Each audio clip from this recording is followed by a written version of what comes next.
potato. Just gonna let that fall in and let it go. For the first one, to make sure that everything now starts going on top or around it, and now we're just gonna push down with a fourth of a turn all the way through. And you have the bone on the last, so you don't really need to push down that much, but we need to get the last piece of seasoning. All right, once I finished off all the spices, again, I am worthy. All right, I'm gonna place on my rack with the wood chips, and now we need to actually start bruleeing the wood chips because we're gonna be smoking this. So this is the procedure that you'll do at home, and this is the easy way to do it actually in the oven.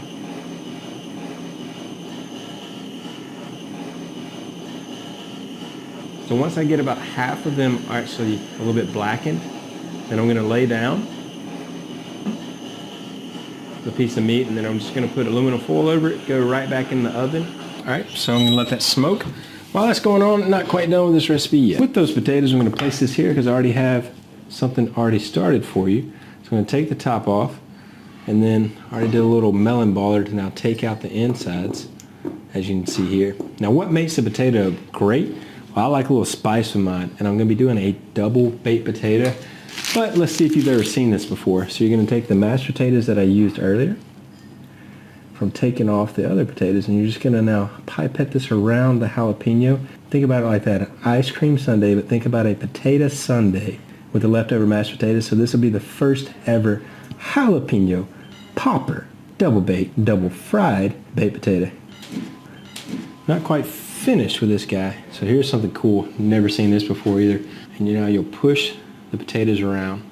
I'm gonna make a hole from here, get you some gravy. Oh, southern gravy, and I'm just gonna make a little pocket of sauce. All right, and once you finish up with the gravy, now follow me here. So we have a jalapeno, double baked fried gravy potato. Just gonna let that fall in and let it go. All right, so now once it is golden brown, look at that. That is absolutely beautiful. So the mashed potatoes are cooked perfectly, and then also the potato on the bottom. Now watch out while it's hot. I'm just gonna place this on the paper towels to cool. All right, coming in with the Jack Daniels, got that. But now the star of this dish is gonna be this Thorpe hammer steak that now can come out with the bone. I'm gonna put this right here. Now you know if it's cooked well, we're gonna now be able to go in. I'm just going to be able to now tear this apart. It's going to get in there all nice and deep like. It's going to be one of those things that you just want to be able to pull this apart just like so. You can tell that the cooking aspect of it is going to be good whenever you have that. All right, just finishing up with some last pieces, but now here's going to be something interesting. You're going to take your bone, and now I'm going to go in, and we need to take that bone marrow out. So this is going to actually be replacing the butter that we have, and this is just the quantity that we need. So I'm going to take this, take my bone and put it to the side. Now I'm going to start stirring in the flour. All right, once I finish, you're going to actually get your now knuckle and do a little bit of anger management. I don't know if this is a good anger management or a bad anger management, but you're going to make a bowl. From here in the dough, I'm going to take my cheese. So I'm going to put my cheese right in. I have two different kinds of cheese. Then I'm going to go in with the hickory smoked meat. Now you're looking at it, you're like, man, is this going to be a pizza? It could be. From here, you're going to take, you're going to fold in.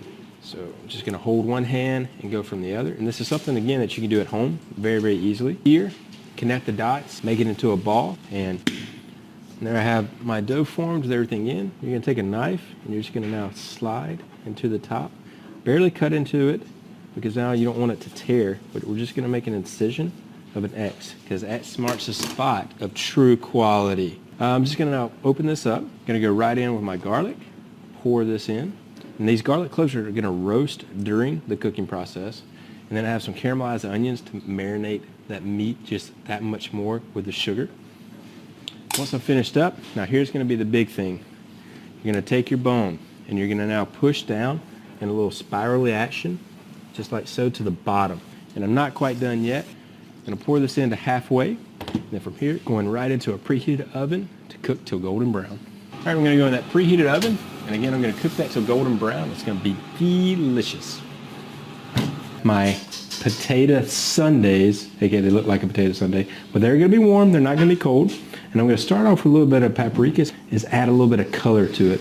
So once we go over here, I like to add a little bit of parsley shaved on top. And look at how beautiful that is. Now, who is going to be worthy and take that thing out? Well, time will tell.